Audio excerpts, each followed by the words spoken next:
Muy buenas tardes. A nombre de la Academia Judicial les damos una cordial bienvenida a quienes nos acompañan a través de la plataforma Zoom y a aquellos que también nos están viendo por Facebook al tercer seminario del ciclo Seminarios en Línea, Perspectiva para el Quehacer Judicial. Continuando nuestro ciclo de seminarios sobre infancia, el seminario del día de hoy trata sobre estrategias para garantizar la participación de niños, niñas y adolescentes en los ámbitos de su incumbencia en los procesos judiciales, el derecho a ser oído y las medidas de protección. Como bien sabrán, este seminario lo tenemos estructurado en tres partes. Una primera parte en la cual se dará un contexto a temas a tratar por nuestro expositor y expositora, a quienes procederé a presentar a continuación. Una segunda parte en la cual le solicitaremos al expositor y expositora que respondan una o varias preguntas de los temas que hayan tratado, y una tercera y última parte muy importante en la cual ustedes, quienes nos están viendo a través de la plataforma Zoom, puedan formular sus preguntas al expositor y a la expositora. Luego les comentaba la estructura del seminario. Quiero presentar a quienes nos acompañan en el día de hoy. Nos acompaña Francisco Estrada Vázquez, quien es abogado de la Pontificia Universidad Católica de Chile, magíster en Derecho, mención en Derecho de Infancia, Adolescencia y Familia en la Universidad de Portales, profesor de Derecho Civil en la Universidad Autónoma de Chile y en la Universidad Alberto Hurtado, y también es profesor de Niñez y Políticas Públicas en los USACH, director ejecutivo de la Corporación Infajus, investigador asociado de CINEDI y consultor en temas de derechos de niños, sistemas proteccional, justicia juvenil y derecho a familia. Francisco abordará el derecho a ser oído y la defensa especializada, y también en lo que es referente a los deberes mínimos.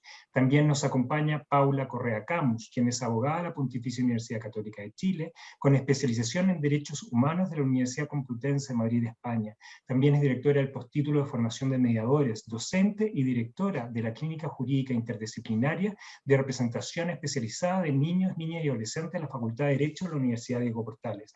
También es profesora del Sistema Alternativo de Resolución de Conflictos de dicha universidad y mediadora en el registro de mediadores de familias del Ministerio de Justicia. Paula se referirá a lo que es el derecho a ser oído y dará su visión muy importante en lo que es su experiencia profesional. Después de haber hecho esta presentación, quiero agradecer a Paula y a Francisco por haber aceptado esta invitación en el día de hoy, con lo cual yo sé que es un tema de mucho interés tanto a la Judicatura de Familia como a quienes nos acompañan. Sin más, le doy la bienvenida a Francisco, quien comenzará el seminario el día de hoy. Muy buenas tardes, Francisco, y muchas gracias. Muchas gracias, Matías. Estamos en un momento en el sistema de infancia muy interesante, en que están confluyendo distintas reformas legales y políticas públicas que están en marcha o que están en debate. Por lo tanto, nos parece un momento especialmente interesante el que la Academia Judicial ha elegido para reflexionar sobre algunos temas de derecho a la niñez que son especialmente relevantes en distintos ámbitos, ¿eh? Eso es lo más interesante, que desde justicia juvenil hasta derecho a educación, pasando por justicia de familia, tanto en los ámbitos contenciosos como en las cuestiones proteccionales. La cuestión del derecho a ser oído es uno de los ejes centrales en los cuales estamos los abogados, los jueces, los académicos constantemente discutiendo en clase y en audiencias, ¿no? Quiero compartir pantalla para ir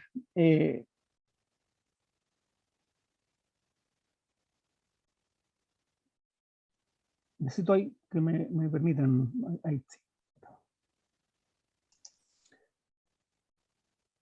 Tenemos que hacer, me parece a mí que el aspecto que yo voy a referir en estos minutos se relaciona con lo que he denominado los deberes mínimos del curador abogado, ¿no? Encuadrándolo en que el derecho a ser oído, en la forma en que está concebido en el artículo 12 de la Convención de Derechos del Niño, establece justamente que el derecho del niño puede ser ejercido por él directamente o a través de su representante, ¿no? Ahí se me pegó esto. Si no tienes que volver a cerrarlo y volverlo a abrir. Muchas veces ahí sí. Entonces decía que justamente el artículo 12, que es la norma en que la Convención regula justamente el derecho a ser oído, y que a varios nos parece el artículo más relevante de toda la Convención, el más revolucionario por lo pronto, en el numeral 2 enfatiza justamente que este derecho que tiene el niño en todo procedimiento judicial o administrativo puede ser ejercido directamente por el propio niño o por medio de un representante o de un órgano apropiado, ¿no? La cuestión de entonces del derecho a defensa especializada se configura como una de las maneras de ejercicio del niño del derecho a ser oído. Es también, y eso a veces resulta un poco confuso, porque es una arista distinta, pero relacionada, el derecho a defensa es también, por supuesto, uno de los derechos fundamentales de toda persona, es componente esencial del debido proceso, y por lo tanto posee sus propios perfiles y configuraciones en otros ámbitos procesales. Pero para estos efectos nos parece que es muy relevante la ligación que hace la Convención y que el mismo Comité de Derechos del Niño ha retomado en el sentido de que es muy relevante que el niño pueda contar efectivamente con la posibilidad de ser escuchado a través de un representante, porque justamente es la forma, la configuración que va a permitir un mayor resguardo de sus derechos, ¿no? Sobre este punto, yo quiero recordar 4 cosas simplemente, ¿no? Una, un tema histórico.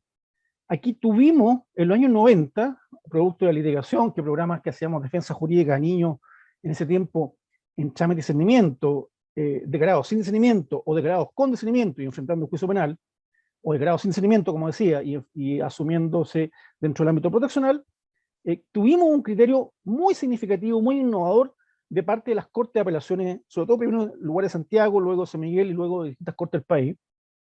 Y yo quiero recordar en este minuto a los ministros Haroldo Brito, Hugo Dolmech, el ministro Carlos Cerda, por supuesto, que nos invitaron y dieron las instrucciones respectivas para que los secretarios de corte nos autorizaran los patrocinios de poder de menores que estaban en trámite de discernimiento.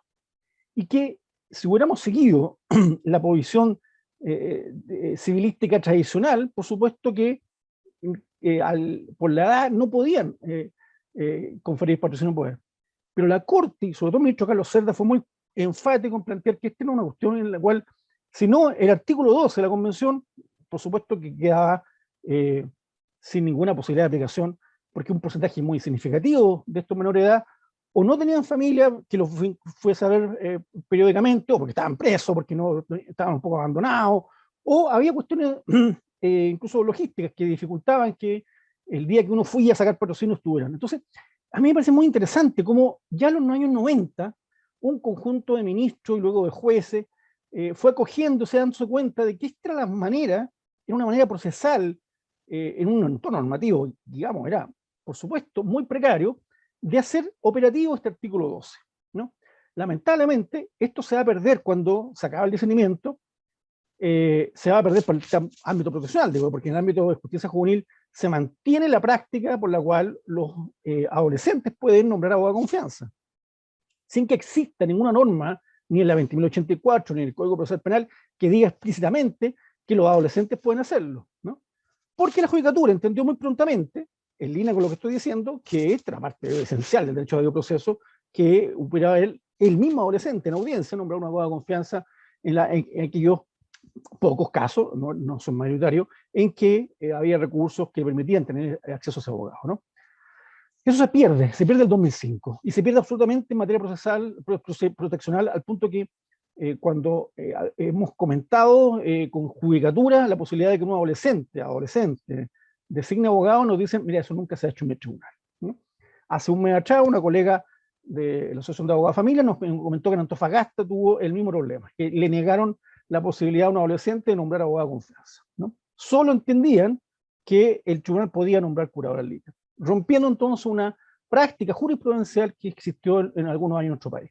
En segundo lugar, tenemos el reproche del Comité de Derechos del Niño en el informe del año 2018, que plantea con mucha claridad cómo en nuestro país se vulneraba el derecho del niño a entrevistarse con el juez y a entrevistarse con su propio abogado, ¿no? Haciendo un reproche no solamente entonces bastante particularizado a la judicatura que no controlaba esta cuestión y también al mundo jurídico que trabajaba en derredor de la infancia.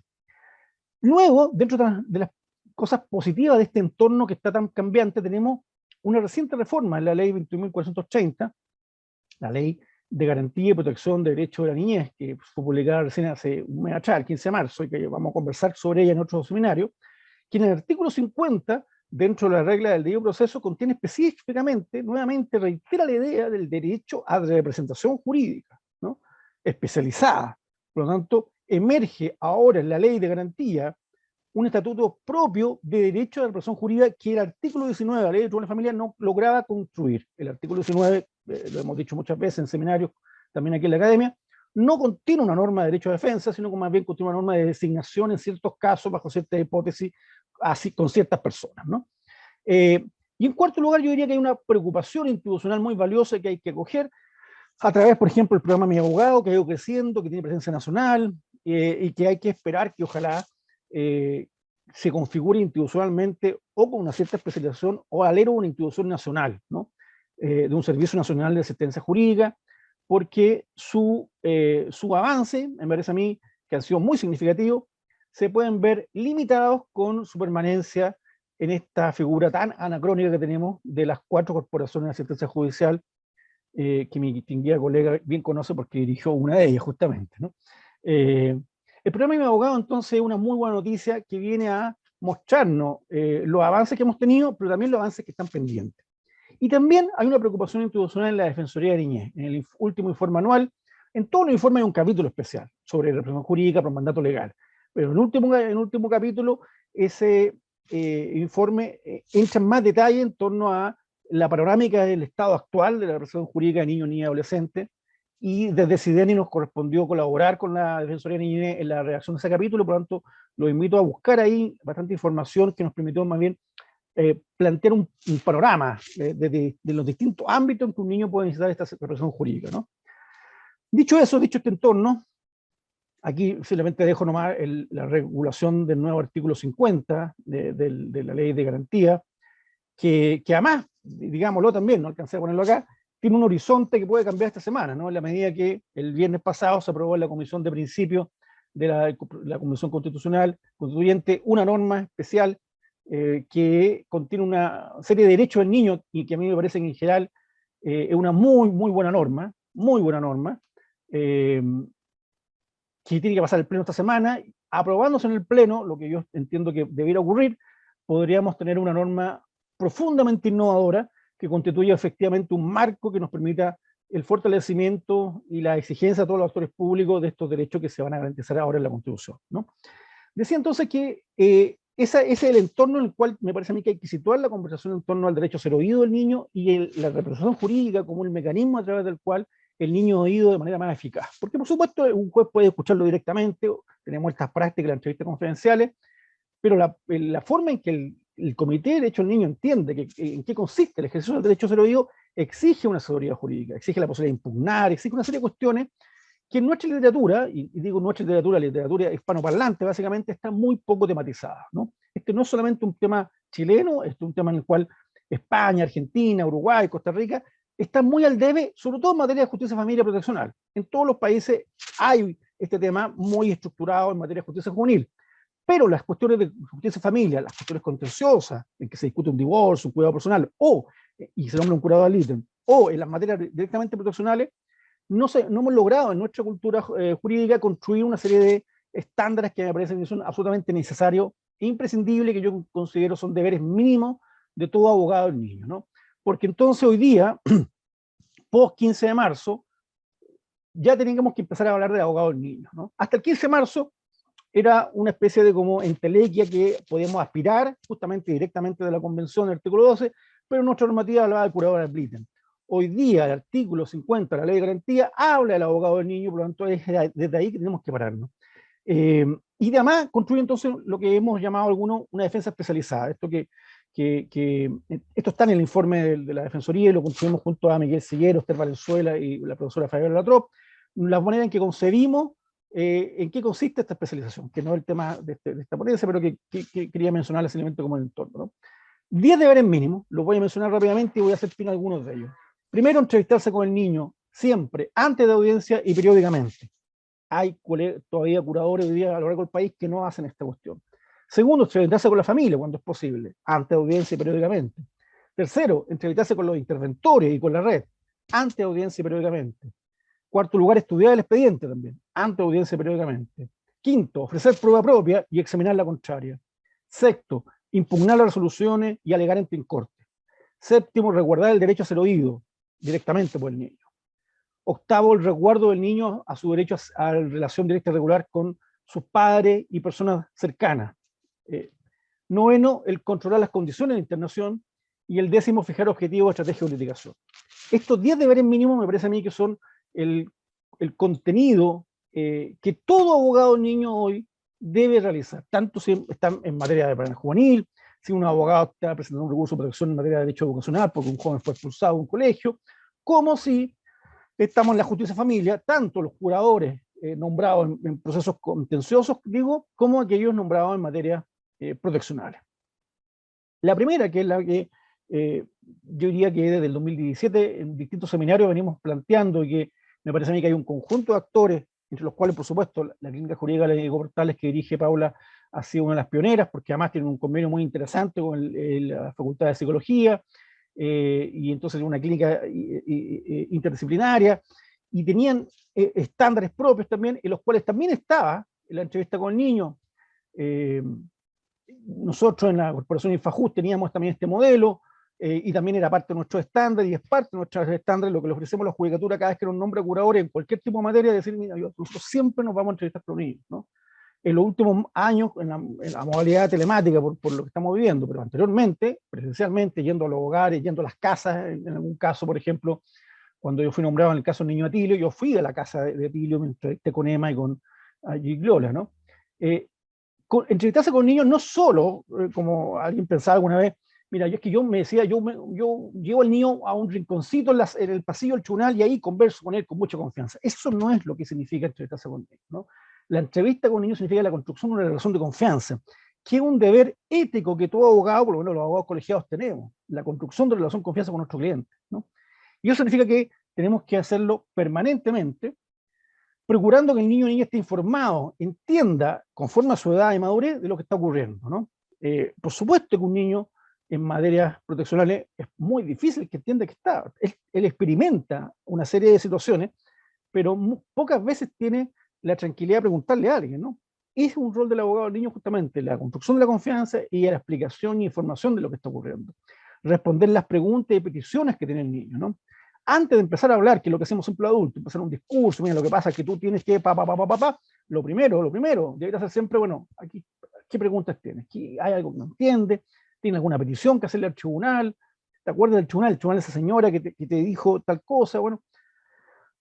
La experiencia mía y la experiencia de mis colegas en Infajust, que los niños suelen tener peticiones, suelen tener muchas peticiones de ser escuchados por los jueces, de decirle algunas cuestiones que están pasando, y que para ellos representa una cuestión muy valiosa el poder decirlo ante el tribunal, ¿no?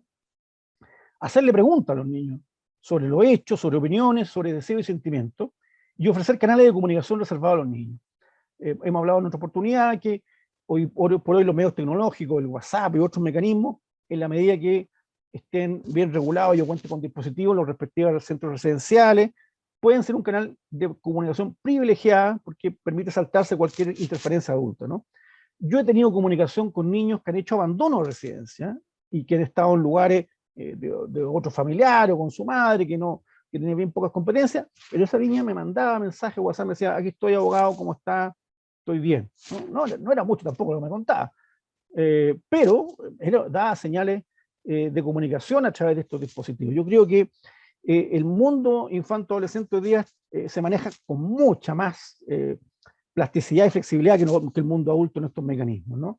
La magistrada María Olga Troncoso armó un protocolo especial, el cual también me pidió colaboración, y a otros prestigiosos colegas, en torno a un protocolo para la comunicación del tribunal a distancia, telemática con los niños, ¿no? Yo creo que ese tipo de herramientas hay que aprovecharla, terminada la pandemia, por supuesto, ¿no?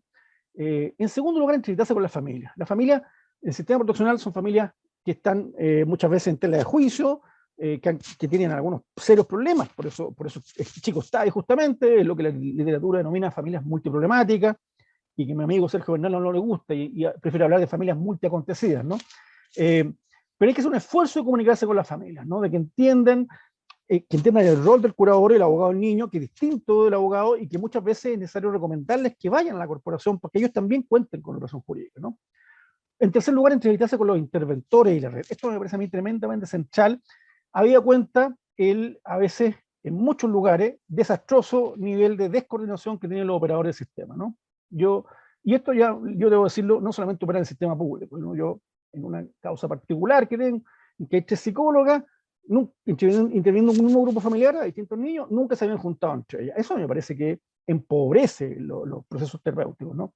En el mundo público tenemos que juntar a los equipos muchas veces que no han conversado entre sí, ¿no? Hoy día, además, en la ley, la 20.082, establece un deber que yo he visto bastante poco frecuentemente cumplido, para ser muy franco, en los últimos meses, desde el 1 de octubre que entró en vigencia esta ley, y es el deber de todos los tribunales de familia, de que cuando hay más de un programa interviniendo, designar un programa focal, que se denomina en la ley, ¿no? Debe designarse siempre un programa focal, que es el programa que va a ser centro, el que va a tener que articular a los distintos coactores y que luego tiene que informar al tribunal. Cuando esa coordinación no está funcionando, es el abogado el que tiene que ayudar y colaborar en este espacio. Cuando hay una red colaborativa construida, uno tiene que aportar ahí.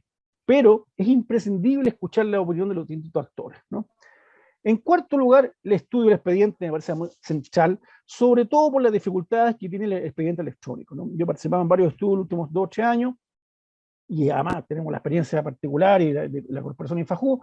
En Infajú, en un caso, tuvimos a 2 abogadas nuestras estudiando un expediente, creo que fueron 2 semanas y media las que estuvieron ellas estudiando y fichando, tomando nota de todo el expediente, ¿no?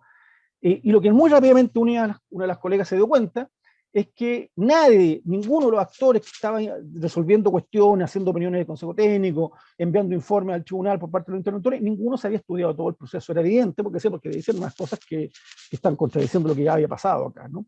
El expediente electrónico tiene muchas cosas positivas, pero tiene muchas cosas negativas y riesgosas. En varios aspectos es un retroceso respecto al expediente papel, y tenemos que tomar conciencia de aquello, de modo tal dotar al sistema de herramientas que le permitan, por ejemplo, que haya un historial del caso. Es imposible con un consejero técnico, no hay ninguna posibilidad con un consejero técnico, en el breve tiempo que tiene para formular una opinión, se pegue la revisión de un expediente que ha durado 3, 4 años, 8 años, o que tenía muchas causas, ¿no? Eso no tiene ninguna posibilidad, ¿no? Por lo tanto, el guardar la historia del caso es muy relevante. A nosotros nos pareció en IFAJU, un aprendizaje que tuvimos en estos casos fue que nosotros éramos los custodios de la historia del niño, éramos los que teníamos que cortarle el tribunal cada vez, mire, aquí pasó esto fue lo que pasó acá, esto pasó acá, una y otra vez contar la historia, porque siempre están pidiendo cuestiones y quien resuelve nunca tiene idea de la historia, y es muy difícil que pueda acceder a toda esa historia anterior, ¿no? Y hay que recordarle incluso esa historia a los interventores. En un caso en que yo estoy de curador desde el 2018, o sea, 4 años, han pasado 4 directoras en esa residencia y 3 duplas, ¿no? El único que sabe la historia de niñas en esos 4 años soy yo. Todo el resto llega, está un tiempo, se va, está partiendo de cero, siempre además creen que era inventar la rueda, ¿no? El abogado niño, si permanece, es el custodio de la historia del niño, tanto ante el tribunal como a veces ante los equipos interventores, dada la alta tasa de rotación del personal que tenía Sename, que está documentado y que ojalá se disminuya en el servicio de protección especializada, pero es preocupante esa cuestión. Entonces el estudio del expediente es muy, muy relevante. Ofrecer prueba propia y además estudiarlo anotando las vulneraciones de derechos, ¿no? La lógica de enfoque de derechos, anotando cuál es el conjunto de vulneraciones, más que estos diagnósticos a veces construidos desde el puro déficit. Ofrecer prueba propia, que es un problema significativo del sistema porque confiamos demasiado en los dispositivos públicos, como por ejemplo los DAM. Los DAM en Santiago, yo puedo responsablemente afirmar esta cuestión desde mi perspectiva de experto, que se han empeorado. Ya no eran muy buenos antes del 2018 y 2019, pero los últimos 2 años ya es una cosa vergonzosa la precariedad técnica de los informes, ¿no? El ministro de Justicia anterior señaló que iba a estudiar el asunto y que iba a tomar algunas medidas porque ya había un reclamo generalizado, incluso en la judicatura. Yo no he escuchado que haya ocurrido nada nuevo en este sentido, y por lo tanto tenemos un problema, porque a diferencia del mundo penal, donde tanto la Fiscalía como la Defensoría cuentan con un registro perito y tienen recursos para aquello, acá todos los actores del sistema, corporación, programas de abogados, las instituciones particulares, tenemos que recurrir al mundo público, ¿no?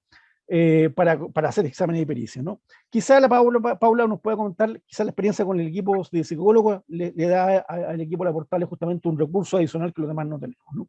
Luego está el impugnar resoluciones. Esto que parece absolutamente básico, a mí me parece que es lamentable que la revisión de base de datos jurisprudenciales nos muestra que son muy, muy pocos los casos en los cuales hoy día hay discusión en cortes de apelaciones y mucho menos en Corte Suprema sobre cuestiones del sistema proteccional, por ejemplo. Eso muestra que no se están impugnando resoluciones. A mí eso me parece absolutamente extraño, ¿no? Significaría que las 5.000, 7.000 decisiones de internación, cuidado alternativo y otras medidas de protección están súper bien pensadas, ¿no? Están súper bien hechas, todas están a tiempo. Yo no creo eso. Mi experiencia indica de director de Sename, director de equipos, distintos equipos colaboradores y de litigantes, me muestra que eso no ocurre en la generalidad, que es todo lo contrario. Y sin embargo no veo que tengamos un nivel significativo de impugnaciones en tribunales superiores, ¿no? En séptimo lugar, yo finalizando, recuerdo el derecho a ser oído directamente por el niño. El niño tiene que entender en qué consiste esta cuestión, ¿no? Él tiene que decidir la forma en que será escuchado o escuchada. No es el tribunal, en primer lugar, quien tiene el derecho, el tribunal no tiene ningún derecho, el tribunal tiene un deber que recae de ejercer, de que el niño pueda ejercer este derecho, y para eso es conveniente que se coordine justamente con un abogado que ha estado antes con el niño, ¿no? De modo que pregunte. En una causa de pelea de adopción, una magistrado del segundo familia de Santiago, justamente, al comenzar la causa y presentarse con la niña, le dijo, mira, ¿cómo quieres que te escuche? ¿Quieres hablar conmigo o quieres a través de tu abogado, ¿no? Y la niña le dijo, hable con mi abogado. Una frase que ya había escuchado en las películas, ¿no? Hable con mi abogado, ¿no? Ella se había entrevistado con nosotros, con colegas de Infrajú, y le había gustado esa frase, ¿no? Eso, hable con mi abogado, ¿no? Esa es una jueza que entonces respeta que es la niña la que va a decidir cómo quiere ser escuchada, ¿no? Hay casos en los cuales me parece a mí por incomprensión de esta cuestión, los niños son citados al tribunal y luego como no van, despachan incluso orden de aprehensión y búsqueda por efecto de la escucha. Eso no corresponde bajo ningún punto de vista. Los tribunales carecen absolutamente de facultad en esta cuestión, ¿no? Y además es deber del curador, del abogado del niño, que la entrevista confidencial cuando se realiza sea efectivamente productiva y no dañosa. Hay un caso que aquí no alcanzo a exponer, que lo hemos puesto muchas veces en nuestro seminario, el 2018, en que la Corte de Concepción le reprocha justamente a una curadora del ítem, que en una entrevista confidencial en que la jueza Familia Tomé hace una serie de barbaridades en la entrevista confidencial, la curadora, dice la Corte, más encima estaba ahí, se quedó callada y no dijo nada en resguardo de derechos de su representado, ¿no? Es un rol efectivo de resguardo de derechos que el curador esté presente y resguarde que la entrevista sea productiva. A mí me parece que en principio la judicatura familiar no tiene facultades para negarse la presencia del curador. Puedo entenderlo cuando el curador es un extraño también, cuando el niño jamás ha visto a ese curador y entonces es otro adulto más, ¿no?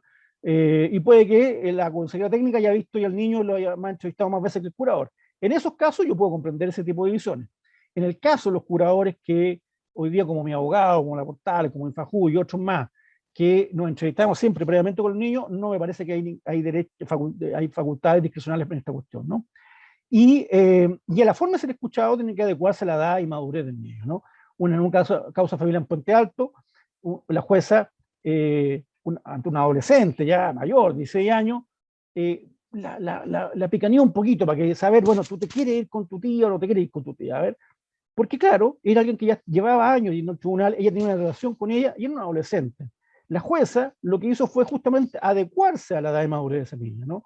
En un comportamiento que en otro sujeto, en otra niña de menor edad, habría por supuesto sido visto como abusivo. En ese caso, a mí me pareció absolutamente pertinente y adecuado, porque la chica, como buena adolescente, respondía con monosílabo, pero estábamos hablando de las cuestiones que iban a marcar sus próximos años de vida, ¿no? Entonces era muy significativo que era su opinión. El resguardo del derecho a relación directa regular hoy día, lo planteamos antes, hoy día es un derecho establecido en la ley 20.302, el artículo 24, inciso séptimo y onceavo, y un derecho establecido en términos fuertes, ¿no? Mantener, dice la ley, relaciones directas y regulares con sus padres o madre, con otros parientes y con su entorno educativo y comunitario. Es decir, es muy amplio, salvo resolución judicial fundada que expresamente limita este derecho, con un plazo concreto y respecto a personas determinadas, por ejemplo, porque tenemos algún padre abusador o maltratador que pone en riesgo la condición del niño. No existiendo esta prohibición, la amplitud es intensa. Pero esta cuestión, lo que antes se llamaba las visitas, ha costado mucho instalarla, ¿no? En el gobierno pasado hubo pronunciamientos, notas técnicas de la Dirección Nacional del Sename que costó mucho que fueran aplicables. Por lo tanto, este es uno de esos ámbitos en los cuales hay que tener especial preocupación los defensores, de modo tal de, incluso me parece a mí, pedir los libros de visita a los niños que registren eso, de modo tal de que se esté registrando efectivamente la cuestión, ¿no? Y finalmente, dos cuestiones que son significativas: el control de las condiciones de internación condiciones de vida y derechos varios, ¿no? Cómo está viviendo, cómo almuerzan los niños qué entorno están viviendo en su entorno, el de la residencia, ¿no? Y evitarnos esas escenas que hemos tenido el año pasado de hogares en los cuales, incluso residencias novedosas, en las cuales había incidentes, incluso que los vecinos estaban denunciando, ¿no? Eso es el defensor el que tiene que levantar la voz, y le parece que hay cuestiones que no están ocurriendo como debería ser. Por ejemplo, permítame poner un ejemplo que me parece en el cual tenemos suficiente evidencia. En el caso de Lisette Villa, está acreditado y es parte de la condena que las personas que empezaron a trabajar ahí no habían recibido jamás ninguna inducción en cómo controlar conflictos críticos. Una cuestión que un abogado del niño debe tener, cuando uno ve que hay gente nueva en la residencia, que está interviniendo con los niños y niñas representados por uno, bueno, ¿y esta gente quiénes son? ¿Están capacitados o estamos repitiendo el problema que vivimos del 2016? Porque si está ocurriendo así, hay que hacer la denuncia respectiva internamente con el Servicio de Protección Especializada y a la Judicatura de Familia, porque me parece a mí extremadamente grave que esa cuestión no sea corregida, pese a que discursivamente se dice que se ha corregido, ¿no? Pero yo tengo alguna información acerca de eso, ha sido problemático. Y luego están estos derechos que deben ser resguardados en todo el ordenamiento, ¿no? Y además porque cuentan con regulaciones en la Ley de Protección Especializada, del Servicio de Protección Especializada, el derecho a la salud, derecho a educación, derecho a recreación, intimidad, entre otros derechos, ¿no? Y finalmente, un abogado del niño tiene que fijar objetivos estratégicos de litigación, ¿no? No es posible que vaya a la audiencia, una jueza me decía, yo veo a este curador que viene, habla unas cosas, se va, pero yo no tengo idea para dónde va este gallo, ¿no? Es decir, no hay un objetivo de litigación. Él va a la audiencia, pero eso no es ir a la audiencia, no es litigar necesariamente, ¿no? Este conjunto de deberes mínimos me parece a mí que deben ser exigidos por la judicatura y que deben ser parte de las conversaciones que los distintos actores tenemos que tomar de modo tal de resguardar que los derechos de los niños efectivamente vayan avanzando, incrementándose a partir de la nueva normativa que se está generando. Eso, Matías, quedo disponible para siguientes conversaciones. Gracias, Francisco. Yo te voy a hacer un par de preguntas después. Ahora queremos darle la palabra a Paula, lo que también se refiere al derecho a ser oído en su experiencia profesional. Así que buenas tardes, Paula, y reitero mi agradecimiento por participar en el día de hoy. Antes, Paula, perdona, quiero recordarles a quienes nos están viendo que van a poder formular sus preguntas al finalizar las ponencias para que puedan ahí formular sus preguntas vía voz. Ahí les voy a dar la palabra. Paula, perdona. Gracias. Sí. Bueno, muchas gracias, Matías. Muy buenas tardes a todos. Gracias por la invitación. Me parece súper importante este espacio donde poder compartir algunas experiencias y además después de haber oído a Francisco con su destacada exposición. Pido disculpas, se me ha cortado la señal un par de veces, espero que no se vuelva a repetir ahora, parece que hay un tema de luz aquí en la universidad.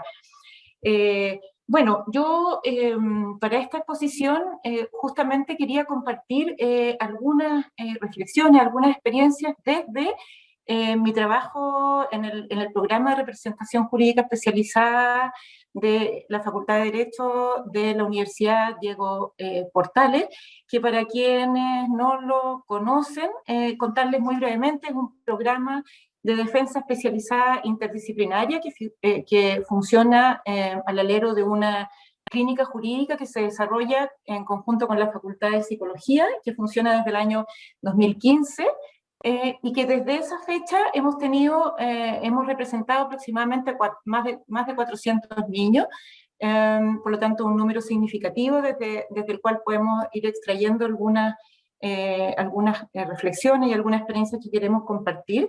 De esos 400 niños, aproximadamente un 60% han estado en procedimientos de protección y un 40% más o menos aproximadamente en causas contenciosas y aproximadamente también un 52% de estos niños que hemos representado corresponden a las edades que se agrupan bajo la primera infancia. Eso como algunos datos de nuestro programa. Y como muy bien decía Francisco, hasta el 15 de marzo actuábamos bajo la figura del curador ad litem. Hoy día podemos decir con propiedad que actuamos como abogados del niño, lo que para nosotros significa que siempre representamos el interés manifiesto del niño, con la única excepción de que tengamos la convicción fundada de que representar ese interés manifiesto pueda significar un peligro grave e inminente para el niño. Es la única excepción y siempre representamos su interés manifiesto y para ello contamos con un conjunto de estándares y de protocolos de actuación que implican en lo fundamental que siempre, como muy bien lo resaltó Francisco, conocemos y nos entrevistamos y mantenemos también un contacto periódico con los niños que representamos. Nunca representamos a un niño que no hayamos conocido, con el cual no nos hayamos entrevistado rápidamente, como una de las primeras actuaciones, ¿no? Y esa es una regla de oro para nosotros. Tenemos también contarles que tenemos ciertos como límites de caso para resguardar nuestras reglas y nuestros protocolos de actuación, y eso de alguna manera también a veces no es muy bien comprendido, nos ha generado algunas dificultades y algunas críticas, pero nosotros nos hemos mantenido porque justamente queremos tomarnos en serio esos resguardos y esos protocolos, ¿no? Eso como una pincelada respecto de lo que, desde dónde yo les voy a hablar. También comparto lo que decía Francisco, que el momento en el que estamos haciendo esta conversación es un momento especialmente interesante y desafiante por el conjunto de legislaciones nuevas y de políticas, destacando especialmente la nueva ley de garantía, que me parece que tiene como representa una oportunidad por los avances que vamos a poder seguramente conversar más adelante, pero también muchas dudas, ¿no? Y muchas cosas que me parece a mí que todavía quedan pendientes. Como Francisco se refirió a la representación como elemento del debido proceso, yo me voy a referir más bien, y como para complementar, aspectos del derecho a ser oído del niño, niña y adolescente en forma directa, porque me parece que el tema de la representación ya ha estado súper bien tocado por Francisco. Entonces me voy a referir más bien al derecho a ser oído en forma directa, que se expresa en nuestra práctica y legislación a través de la audiencia reservada, ¿no? Que dicho sea de paso, es una actuación que no está regulada, a pesar de que está súper como instalada como el espacio donde se ejerce el derecho a ser oído de los niños en forma directa, ¿no?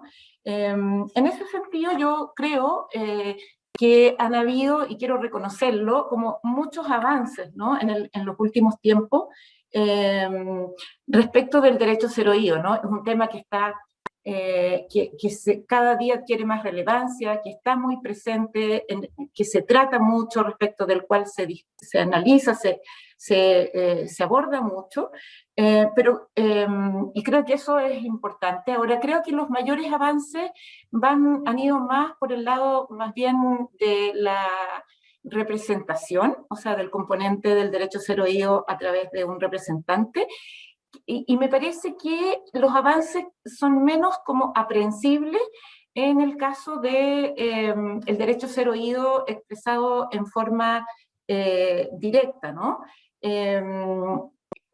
Que se materializa a través de la audiencia reservada. Ahí creo que todavía subsisten hartos temas sobre los cuales me gustaría hoy día compartir algunas reflexiones, ¿no? Porque lo que pasa con el derecho a ser oído creo que es un derecho que en el discurso aparece como muy relevante y en el que estamos todos de acuerdo en general, respecto de su sentido, su importancia, etcétera, pero que en la ejecución y en la implementación aparecen algunas dificultades que creo que sobre las cuales vale la pena conversar en este espacio, en la línea de que de la reflexión conjunta puedan ir surgiendo estrategias que puedan mejorarlo y que por otro lado puedan ser recogidas en las legislaciones que todavía están pendientes, ¿no? No podemos olvidar que derivado de la ley, de la nueva ley de garantías, deben dictarse un conjunto de reglamentos, por una parte, y también otras legislaciones que vayan adaptando la ley, la misma ley de tribunales de familia, por ejemplo, y por lo tanto hay allí, me parece, espacios que pueden ser muy relevantes para recoger algunas de las reflexiones y de las propuestas que vayan surgiendo, ¿no? Bueno, y entrando un poco más en detalle, y como ya lo decía Francisco, obviamente, y esto puede ser muy obvio, pero igual quiero decirlo, el derecho a ser oído forma parte del derecho del niño al debido proceso, pero me parece importante decir que el derecho, cuando se ejerce el derecho a ser oído en forma directa por el niño, no es suficiente para garantizar que el niño tenga un debido proceso, y por eso es importante que el derecho a ser oído directo conviva y se den ambos con el derecho de representación, ¿no? En ese sentido, ambos derechos se requieren y se complementan y no pueden ser como reemplazados uno por el otro, ¿no? Sabemos que respecto de el derecho a ser oído directo del niño, hay distintas opiniones, que se dice que puede ser muy revictimizador y por eso no se hace con todos los niños y sobre todo con los menores de edad, con los de edades más pequeños. Se dice también, he oído que hay que aplicar el criterio de proporcionalidad porque por la excesiva carga de trabajo no siempre se puede llevar a cabo, etcétera, etcétera. Estoy consciente que hay argumentos que se plantean respecto de limitar de alguna manera las veces que se oye directamente al niño, ¿no? Sin embargo, y con todo, yo creo que el derecho a ser oído directamente debiera fortalecerse, y debiera fortalecerse especialmente por algo que Francisco constataba, y que es como un punto de partida, que es que hoy día, con la figura del curador ad litem que tenemos, con todas las dificultades que tiene esa figura, no está asegurado que el representante, o sea, el curador ad litem, represente, valga la redundancia, efectivamente el interés manifiesto del niño, ¿no?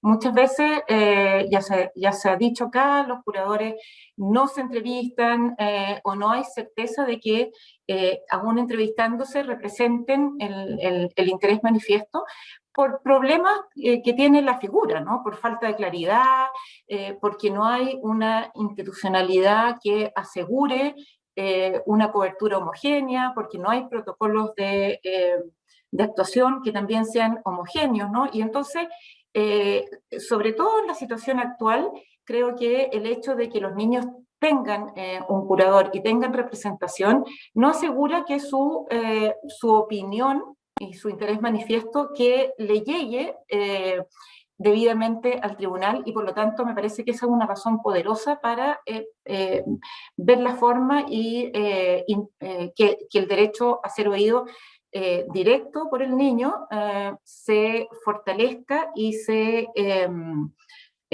desarrolle más aún, ¿no? Eso es un primer punto que me parece importante. En nuestro programa, y en forma consistente un poco con lo que sabemos que ocurre, nuestros datos nos hablan de que solo en un 24% de los niños que representamos, ellos tuvieron audiencia reservada, ¿no? Por lo tanto, es un porcentaje menor, ¿no? Y de ellos, de ese porcentaje que fueron escuchados en audiencia reservada, tenemos que el 45, y tanto por ciento fueron adolescentes, ¿no? O sea, niños jóvenes más grande, y entonces de alguna manera eso viene a confirmar esta idea, ¿no?, de que en definitiva hay razones por las que los jueces y los tribunales prefieren no oír a los niños más pequeños, ¿no? También desde nuestra experiencia decir que nos ha ocurrido, es más bien excepcional, pero nos ha ocurrido, me parece importante resaltarlo, que en algunos casos no se ha permitido que el niño concurra a la audiencia reservada acompañada de su abogado, de su curador, y me parece que eso no es correcto, y que el niño tiene el derecho a ser acompañado por su abogado en la audiencia reservada, ¿no? Nos parece que eso también, entre otras razones, ayuda a alinear de alguna manera la defensa y la representación con la opinión del niño, y por lo tanto es un factor de control también de la representación, que me parece que no es menor en este contexto, y que también es una garantía, me parece, respecto de también los otros intervinientes, ¿no?, que muchas veces dicen que esta es una zona oscura y que hay un problema de conciliación de intereses entre los intereses del niño y los de los otros intervinientes, ¿no? En ese sentido, creo que la nueva ley de garantía hace un aporte importante al consagrar el derecho a ser oído en el artículo 28, porque lo hace de una manera más detallada, con mayores elementos de lo que anteriormente consagraba el artículo 16 de la Ley de Tribunales de Familia, por ejemplo, ¿no? En ese sentido, creo importante decir y resaltar el que se refiere, el artículo 28 dice: todo niño tiene derecho, establece ciertos deberes a los órganos del Estado que son más específicos en términos de que los órganos del Estado deben resguardar ciertas condiciones referidas al lenguaje, por ejemplo, y a la retroalimentación que se le debe dar al niño, especialmente cuando no se puede atender, por las consideraciones que sean, no se puede atender su opinión, ¿no? También es destacable lo que ya decía Francisco, que en el artículo 50 se consagre el derecho al debido proceso, y como parte del debido proceso se consagre el derecho de representación, aunque me parece que todavía subsisten problemas graves que son como herencia de la figura del curador ad litem, ¿no? Porque aunque se habla del derecho de representación y no de curador ad litem, no se le reconoce el derecho como en forma universal, sino que se sigue diciendo que es en casos de intereses compatibles, o sea, hay alguna todavía restricción que a mi juicio no debiera estar, y también se habla de la gradualidad, ¿no? De que esto se hará gradualmente, y por lo tanto ahí también queda abierto como algo que se va a extender en el tiempo para que quede de manera accesible de manera completa, ¿no? Por otra parte, también desde la Ley de Garantías creo que el hecho de que se establezca un sistema de protección administrativa junto con el sistema de protección judicial que existe hasta ahora, es una oportunidad también para el sistema judicial, porque verá, me imagino, esperemos, menos casos, y por lo tanto también podrá dedicarle más tiempo a esta función, a esta actividad que me parece tan relevante, que hoy día muchas veces los jueces sienten que no pueden hacer a cabalidad por la recarga de trabajo, ¿no? Me parece que ahí también hay una oportunidad. Ahora, como decía antes, me parece que en el caso del derecho a ser oído, está muy validado en el discurso, pero tiene dificultades y problemas en su ejecución, ¿no? Y me quiero referir a algunas de estas dificultades más concretas. En primer lugar, habiendo claridad, yo creo, en los discursos sobre como cuál es el sentido, cuál es el objetivo, en el sentido de que es conocer los deseos, la opinión del niño, ¿no? Y se diferencia con que no es una prueba, como podría ser considerar al niño como testigo, que en algunas ocasiones todavía uno ve que, por ejemplo, se ofrece la audiencia reservada como prueba. Creo que hay claridad de manera en teoría respecto de que eso no es el objetivo y que no es una prueba. Sin embargo, creo que en la práctica de la audiencia reservada, por ejemplo, se implementa de manera que se genera una confusión y que hace que se siga manteniendo estas faltas de entendimiento, por así decirlo, ¿no? Por ejemplo, una cosa en ese sentido tiene que ver con el momento en el que se suele hacer la audiencia reservada y se suele escuchar al niño, que en nuestra experiencia está mayormente ubicada en la etapa de la audiencia de juicio, ¿no? Y eso, de alguna manera, ya genera confusión, ¿no? No es prueba, pero se hace en el momento en el que se está rindiendo la prueba, ¿no? Además de ese problema, tiene otro inconveniente que se haga en el momento de la audiencia de juicio, porque se hace, yo creo que es un momento tardío, ¿no? La audiencia de juicio ya ha transcurrido muchas veces una importante cantidad de tiempo hasta que se llega a la audiencia de juicio. Y entonces se le oye cuando ya el juicio está terminando, ¿no? Y además se le oye tan solo una vez, ¿no? En la gran mayoría de los casos, y así es nuestra experiencia. Entonces eso hace que, por una parte, desde los niños esto sea percibido como algo muy esporádico, que no tiene continuidad en el tiempo y en la vida de los niños en realidad, y como tarde, ¿no? Por otra parte, y en este mismo sentido, decir que hay que me parece importante considerar las implicancias que en el derecho a ser oído tiene el efecto del transcurso del tiempo en los niños, ¿no?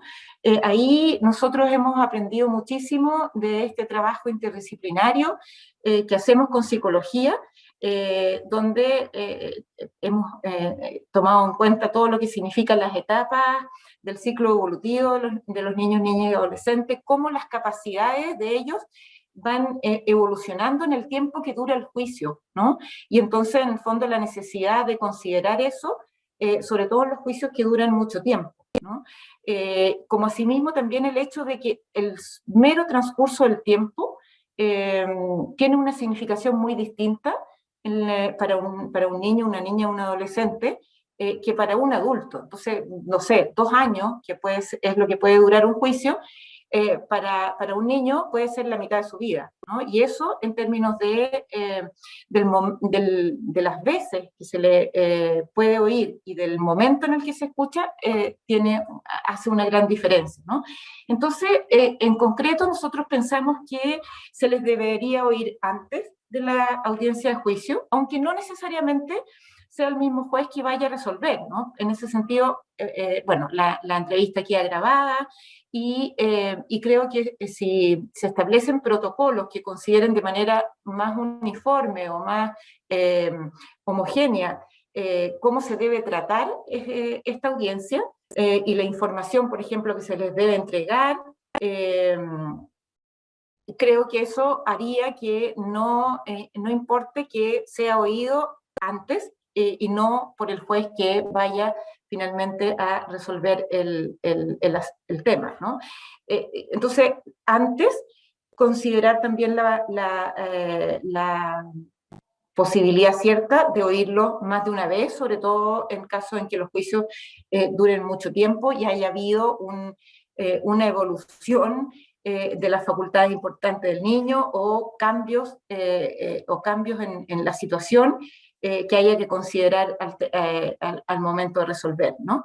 Y Entonces, y también, por supuesto, me parece que es importante considerar el momento en el que se toma una decisión, o sea, que se resuelve el asunto para tener una comunicación con el niño o niña o adolescente respecto de lo que se resuelva, ¿no? Que es otro nudo crítico importante en el ejercicio de este derecho.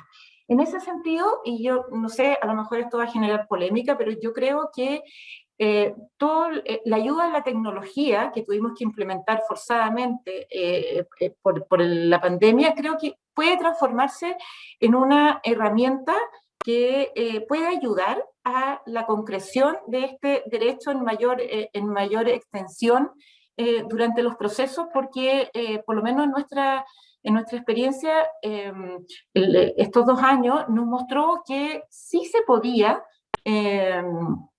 tener entrevistas, no necesariamente con presencia física, y que sí podían funcionar. Podemos conversar bien en qué situaciones sí, en qué situaciones no, pero creo que es una herramienta que se podría incorporar para ayudar a que este derecho funcione mejor, ¿no? 5 minutos, Otro tema, ¿perdón? 5 minutos. Me queda poquito. Otro tema que me parece muy relevante en la consideración también de este derecho tiene que ver con la información con la que el niño o la niña o el adolescente debe contar para ejercer este derecho, ¿no? Esto se recoge mucho en la Observación General 12 y en otros instrumentos como un elemento muy importante del ejercicio efectivo de este derecho, ¿no? Y yo quiero tomar ahí como la idea de una autora, de Laura Lundi, que ella lo plantea como el deber de los adultos en ayudar a ejercer este derecho a los niños, niñas y adolescentes, ¿no? Ella habla de un derecho que se ejerce en relación con el mundo adulto. Los niños, niñas y adolescentes necesitan del mundo adulto para ejercer este derecho, pero lo difícil o el desafío es que el mundo adulto tiene que ayudarlo, pero tiene que hacerlo dejando de lado las lógicas del mundo adulto, ¿no? Y en ese sentido creo que una de las ayudas importantes que se le deben prestar es el de la información que se le debe entregar por parte del responsable de escuchar al niño para que el niño, luego de contar con esa información, pueda ejercer de una manera informada y mejor su derecho a opinar, ¿no? Y en ese sentido hay que informarle, ¿no? ¿Qué es lo que se está discutiendo? ¿Quiénes son las partes que están interviniendo? ¿Qué se está discutiendo, no? Su derecho a renunciar al derecho, ¿no? Su derecho a la importancia que va a tener la opinión, etcétera, ¿no? Hay muchos temas que se deben considerar como información previa que se le debe entregar al niño, niña y adolescente, ¿no? En ese sentido, también destacar el artículo 28 de la Ley de Garantía, que señala el deber de los órganos del Estado de proveer los medios para formarse un juicio y expresarlo, ¿no? Entonces, me parece importante también la explicitación en ese sentido, ¿no? Nosotros le informamos a los niños de su derecho y de esta información previa, pero nos parece que no es una información que solo corresponde al curador o al abogado, sino que también, y en medida muy importante, debe cumplir el juez, porque son roles distintos y es finalmente quien resuelve, y por lo tanto es muy importante que lo oigan de boca quien va a resolver. Para ir terminando, lo último a lo que me querría referir es el cómo se le explica al niño cómo se consideró y cuánto se consideró su opinión, ¿no? Porque es una parte del derecho ser oído que hay como bastante consenso en que queda rezagado, ¿no? Y que no se cumple a cabalidad esta parte, ¿no? De devolverle al niño el cómo se está considerando su opinión, y que donde yo creo que hay un debate entre la reserva, darle al niño la garantía de la reserva y cuidar su no exposición, que me parece que es un debate que se da muy en blanco y negro, en todo o nada, ¿no? Y que me parece que es posible matizar de partida, porque a lo mejor hay niños o jóvenes que no requieren tanta reserva, ¿no? Que ellos puedan, incluso puede hacer algo que se les pueda preguntar y que en función de eso la sentencia o la resolución pueda razonar. Y por otra parte, me parece también que esto es especialmente importante de hacer cuando, por razones que pueden ser muy válidas y legítimas, no se atienda a la opinión del niño, ¿no? Porque es más fácil cuando se acoge, ¿no? La sentencia va en la línea de recoger en la resolución lo que la opinión del niño, pero cuando no se la acoge me parece que es especialmente importante. Y ahí, solo para terminar, decir que han circulado, probablemente ustedes conozcan también algunas como sentencias como dirigidas en un lenguaje sencillo, dirigidas especialmente al niño, al joven, que me parece que vienen del ámbito penal, pero que es algo que sería súper interesante que se pudiera traspasar y que fuera algo que se trabajara de una manera más extendida en la judicatura de familia también. Eso dentro del tiempo. Muchas gracias y espero que podamos seguir conversando. Gracias, Paula. Quiero hacerle un par de preguntas a cada uno de ustedes, si es posible, para luego dar lugar a las preguntas de los asistentes. Francisco, quiero llevarte a lo que tú mencionaste, los deberes mínimos planteados, pero quería consultarte cuál sería la consecuencia de incumplir estos deberes, cómo controlar el cumplimiento de estos deberes y cuál es el fundamento normativo de estos deberes. Claro, muchas gracias. Me parece a mí, bueno, ya dije que tenemos un desafío en la academia y los operadores en construir dogmáticamente estas cuestiones, ¿no? Aquí estamos tomando prestado del otro ámbito. Por ejemplo, el profesor y fiscal judicial Jaime Sala, en el ámbito penal, ha construido la noción del abandono material del procedimiento, no la ha construido él, pero él la ha estudiado, la ha indagado, ¿no? Y ha realizado la jurisprudencia en otros tribunales, y suele ser el autor que más citan todo, cuando Ducho se refiere al tema, cita a Salas, qué sé yo. Yo vi alguna vez, incluso en una audiencia del Centro de Justicia, a un colega que fue sacado de audiencia por el juez porque el señor no sabía lo que estaba haciendo, ¿no? El abandono material de la defensa significa que la judicatura asume en plenitud aquello que hemos dicho tantas veces, que todo juez es un juez de garantía. El juez de familia también es un juez de garantía. Y su función más básica, sobre todo ahora que vamos a tener un Estado social y democrático de derecho, ¿no? Para anticiparnos a la apuesta del constituyente, es justamente el resguardo de estos derechos en este Estado de Derecho. Y dentro de esos derechos, como junto a Paula hemos planteado, el derecho a defensa, llamada una defensa de cierto tipo, ¿no? Que es lo que estamos aquí comentando, requiere ser controlado por el juez de familia. No, es absolutamente inconsistente y contrario a este deber de garantía que estemos frente a curadores que en su vida han visto al niño, que todos sabemos que no han visto al niño, que se han negado a entrevistarse con el niño. Yo tengo una residencia donde un niño me dice, abogado, usted puede hablar con mi abogado porque él no me responde los correos. Y la directora de la residencia me decía, esto es algunos años atrás, este curador no responde los correos, ¿no? Y el curador lo dice en audiencia, lo he dicho, los jueces me han dicho, el curador dice que no responde correo porque tiene 3.000 causas, ¿no? Bueno, ahí usted tiene un elemento que le muestra, no hay que indagar, ahí le están confesando que él no va a cumplir este deber mínimo. ¿Cómo se construye una relación profesional? ¿Qué hace esa persona en una audiencia? A mí me parece muy curioso eso, ¿no? ¿Cómo alguien puede estar en un espacio de resguardo de derechos sin nunca haberse entrevistado con a esa persona que quiere resguardar? Eso es lo que en la literatura, Ricardo Pérez Manrique, que hoy día es presidente de la Corte Interamericana, planteaba como los problemas graves de la curaduría del ítem. La figura del curador del ítem, que está en todos nuestros códigos civiles de la región, es consistente con el modelo de la situación irregular, por el cual es un modelo incapacitante, ¿no? El modelo de los menores, de aquellos que no tienen algunas cuestiones, ¿no? El abogado del niño, en cambio, debería superar ese desafío. Para que aquello ocurra, la introducción de que el abandono material de la defensa se produce cuando se incumple estos deberes mínimos, me parece a mí la consecuencia jurídica procesal correspondiente.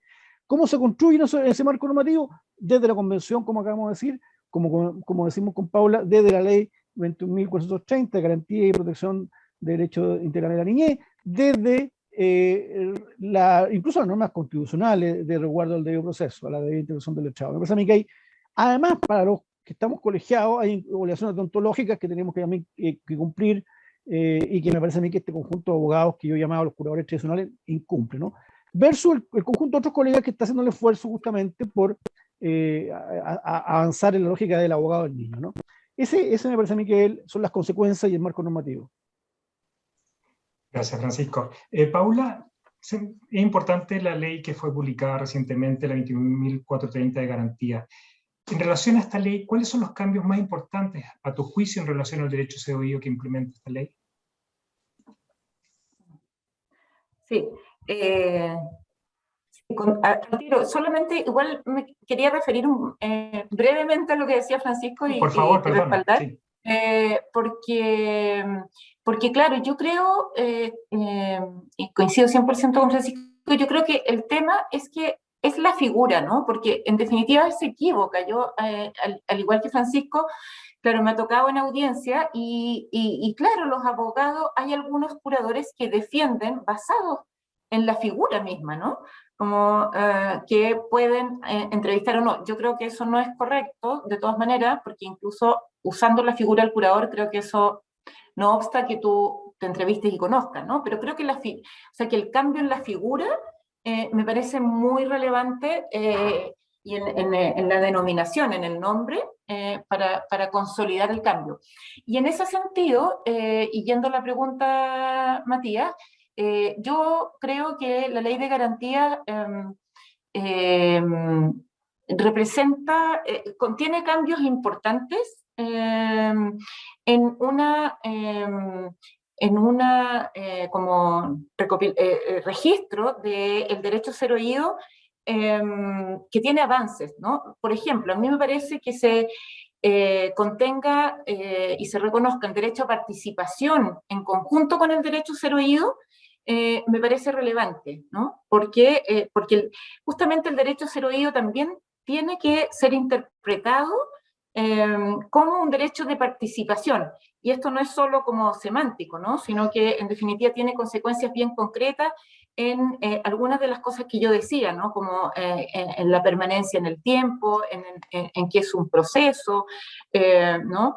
Y que no es solo un hecho aislado. Entonces, por ejemplo, me parece que se reconozca el derecho a participación y junto con el derecho a ser oído, me parece muy relevante. Me parece también el reconocimiento del derecho a representación, aunque, como decía, me parece que tiene todavía problemas no menores, ¿no? Que sin hablar del curador del DITEM, en el fondo, de alguna manera no lo dejan completamente de lado, ¿no? Porque el que es la representación se asocia con intereses incompatibles, me parece que es más propio del curador ad litem, por ejemplo, ¿no? Lo otro que me parece muy interesante, pero todavía creo que es como, tengo muchas preguntas, y ahí Francisco quizás me puede ayudar, es todo el ámbito de la protección administrativa, ¿no? Donde, claro, se reconoce el derecho a ser oído en la protección administrativa, da la impresión de que es un sistema en el que hay mucho mayor participación, ¿no? O que está llamado a tener mucho más participación el niño, su familia, y que las medidas van a ser como, bueno, acordadas o co-construidas, ¿no? Y por lo tanto hay un mucho mayor nivel de protagonismo y de participación del niño, niña y adolescente en la construcción de las medidas, y eso requiere, por supuesto, de su opinión, y eso me parece muy bueno, muy valioso, pero claro, tengo muchas dudas de cómo va a operar, cuándo va a operar, de hecho, ¿no? Según entiendo, no está, tienen que dictarse reglamentos, está sujeto a la instalación de las oficinas locales de niñez, que no tienen un plazo máximo, pero de 5 años, me parece, o algo así, ¿no? También me parece que puede ser fuente de problemas como la coordinación entre la parte administrativa entre la protección administrativa y la protección judicial. No sé bien ahí cómo, creo que hay que tomar medidas para que eso funcione bien, o si no puede significar mucho peloteo, ¿no? De un lado hacia otro. En fin, ahí dejo algunas interrogantes de lo que va a ser la implementación. Francisco, interrogantes. Sí. ¿te quieres referir un poco brevemente a lo que es el derecho a ser oído en la protección administrativa? ¿Tú tienes conocimiento para complementar la respuesta un poco? Sí, bueno, tenemos en 2 semanas más un seminario acá mismo sobre esto. Lo voy a publicitar. Así que es el momento en que vamos a profundizar. Pero habiendo revisado harto y habiendo participado en algunos estudios el año pasado, yo tengo las mismas dudas que Paula, ¿no? O sea, y tienen que ver con que la legislación quedó extraordinariamente enrevesada, ¿no? Engorrosa. Hay momentos en que se empieza a redactar de nuevo lo que ya se había regulado. No, es un entramado normativo que es muy difícil de desenredar. En algunas cuestiones, la cuestión reglamentaria no va a lograr solucionar los problemas de distribución de competencias. Yo creo que y lo he dicho públicamente, creo que hay un serio problema en cómo se distribuyen las competencias de protección jurisdiccional con administrativa. Pero como en todas las cosas, incluso las malas leyes, bien implementadas, bien asumidas, pueden construir avances. Yo he recomendado mucho que aprovechemos la infraestructura de los edificios judiciales, los centros de justicia que se han ido construyendo en todo el país, y que dentro de la judicatura, dentro de Santiago de Jean Maquena, dentro de Puente Alto, haya una oficina donde esté la oficina local de niñez o el equipo de protección administrativa, de modo tal de que justamente, como dice Paula, evitemos este comprahuevo de la persona, mire, no vaya, pero eso que normativamente no quedó bien amarrado, se atenúa si en realidad la persona tiene que dar 2 pasos y entrar a la otra oficina. Con eso atenuamos de alguna cierta manera el desorden normativo si tomamos mecanismos de política pública, por ejemplo, como el Chile tiende, por tener muchos dispositivos en un mismo lugar, facilitamos al ciudadano, a los niños, a la familia, a los programas, esa coordinación que puede ser complicada, repito, en el primer tiempo, ¿no? Pero yo creo que hay que profundizar, yo creo que hay que meterle mano a la ley después del primer año, eso es lo que yo estoy recomendando, una comisión que evalúe esta cuestión, porque a mí me parece que hay varios problemas de redacción en la ley de garantía en materia de protección administrativa, que es por lejos la cuestión que más demoró. Los últimos 4 años solamente estuvieron dedicados casi a esta cuestión y no quedó bien armada.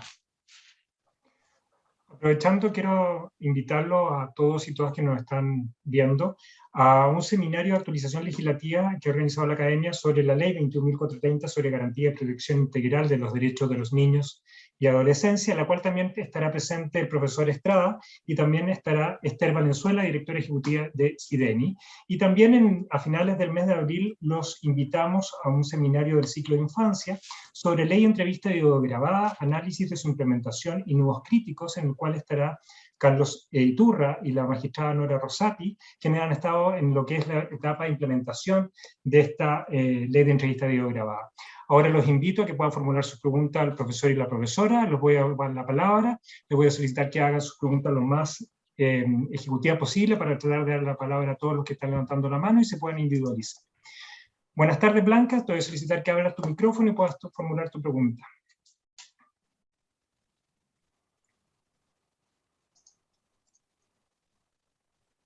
Si no vuelve, les voy a quitar el permiso para volverle a formular de nuevo la autorización a que formule su pregunta, para no perder tiempo. Don Víctor. Hola, ¿me escuchas? Sí, lo escuchamos. Hola, muy buenas tardes, Matías, señora Paula y don Francisco. Respecto del tema que ustedes están tratando, ¿cómo se garantiza a través, en este caso, de los tribunales de familia, el derecho efectivo del niño a ser oído toda vez que al presentar una demanda, por ejemplo, en una materia específica, cuidado personal, y el niño expresa que solicita una relación directa y regular que no está dentro de la materia solicitada? Hay muchos tribunales que no dan tramitación toda vez que pueden caer en ultrapetita. ¿Cómo, al amparo de esta nueva legislación, los magistrados, para no caer en ultrapetita, le pueden dar aplicación práctica a este nuevo requerimiento del niño? Gracias, Víctor.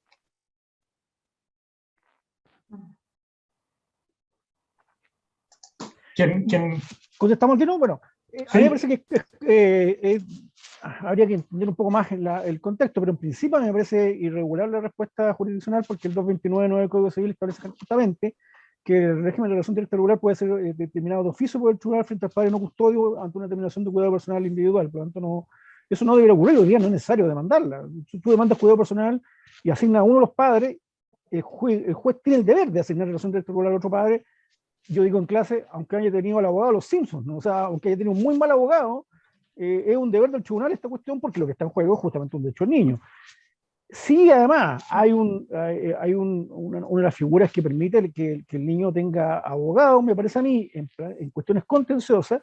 Yo sostengo que además el curador tiene que fijar posición en la fase de la audiencia preparatoria, es decir, justamente ahí tiene que fijar posición y decir, mira, yo comparto esta cuestión de la demanda, comparto otra demanda, o creo que esto no es lo más conveniente a los intereses de mis representados, y incluso también debería poder ofrecer pruebas. A mí me ha tocado un par de oportunidades donde la judicatura no me da la palabra en la audiencia preparatoria.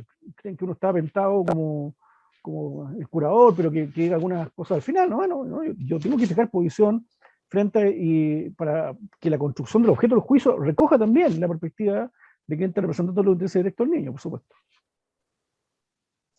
¿Ahora quieres complementar con algo? No, totalmente de acuerdo. O sea, creo que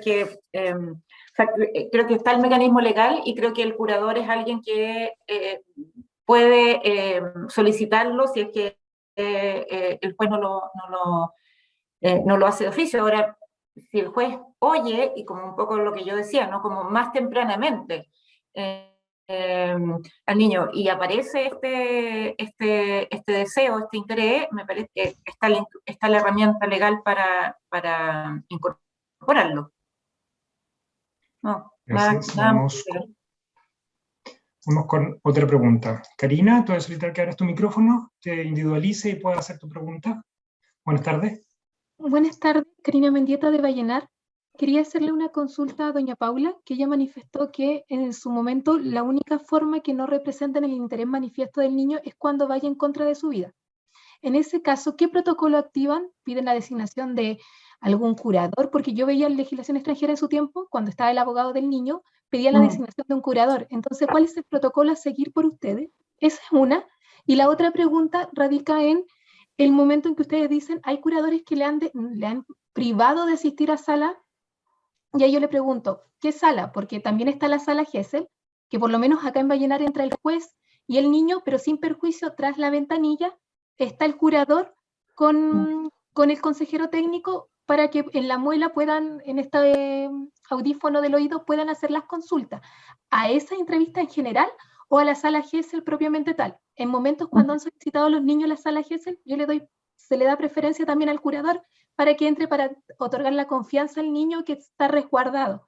Pero mi duda es, ¿usted considera que es necesario siempre ingresarlo a la sala Gesell o bastaría con tras las bambalinas que se llaman tras el espejo, se cumpliría con el fin que usted estima para resguardar el derecho del niño a la defensa?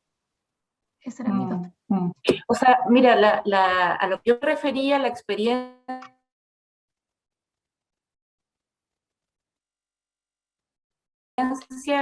la experiencia no era del todo, no se nos había permitido acompañar al niño y no solo estando detrás de la sala Gesell. Por eso lo relevé porque me pareció más delicado, digamos, ¿no? Han sido pocos casos, pero han existido. Ahora, respecto a si estar dentro o fuera de la sala Gesell, yo creo que eso debiera ser también un tema a preguntarle al niño, ¿no? En el sentido de que si para el niño es más tranquilizador y lo ayuda, que esté presente su abogado, aunque a lo mejor no tiene nada que decir, ¿no? Pero yo parto de la base que la figura, que ya uno estableció una relación de confianza y la figura del abogado es una figura de tranquilidad y de confianza para el niño y que por lo tanto, si él quiere que esté presente en la sala y no detrás del espejo, me parece que eso es lo que debe primar, ¿no? Yo creo que la relación que se establece con el curador y que el entendimiento de la figura del abogado debiera permitir que el abogado no sea un tercero como que vaya a perturbar, ¿no? Sino que por el contrario. Ahora, también, y un poco aludiendo a aquella sentencia que citaba Francisco antes, claro, si la audiencia reservada va por un camino que nos parezca que no corresponde, también uno debiera tener la posibilidad de ejercer los derechos que correspondan en representación, de resguardar ese espacio del niño como un derecho de expresión y no de interrogatorio o de cualquier otra cosa. Eso respecto de la segunda pregunta. Respecto de la primera, claro, efectivamente nosotros tenemos esta única excepción de un peligro grave e inminente, y